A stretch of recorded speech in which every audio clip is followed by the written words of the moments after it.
اب رہی بات ان لوگوں کی جو رسول اللہ کی اتباع نہیں کرتے، مخالف شریعت ہیں، یہ بدعات کرتے ہیں، جہل کا سہارا لیتے ہیں، جہالت کا سہارا لیتے ہیں،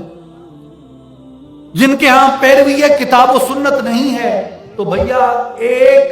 صوفی باصفا، ایک عارف کامل ایسا دکھا دو جس نے ایسے لوگوں کی حمایت کی ہو۔ کوئی صوفی، کوئی عارف، کوئی ولی کامل ایسے لوگوں کی پیروی نہیں کرتا، ایسے لوگوں کی تائید نہیں کرتا، ایسے لوگوں کی تصدیق نہیں کرتا، ایسے لوگوں کی سند نہیں دیتا جو لوگ پیروی کتاب و سنت نہیں کرتے، جہالت کا سہارا لیتے ہیں، جاہلانہ رسومات اختیار کر لیتے ہیں۔ اب بنام تصوف کوئی کچھ کرتا رہے، اس کا دین سے کیا تعلق ہو سکتا ہے؟ اس کا تصوف سے کیا تعلق ہو سکتا ہے؟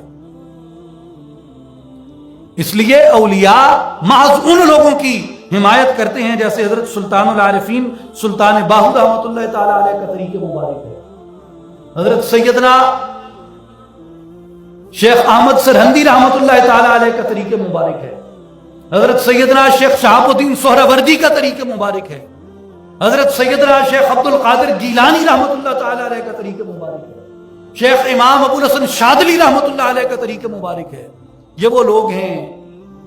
کہ یہ سارے علماء اور ائمہ جن کا میں ذکر کر رہا ہوں، یہ سارے ائمہ علماء کسی نہ کسی سلسلے کی پیروی کرتے تھے۔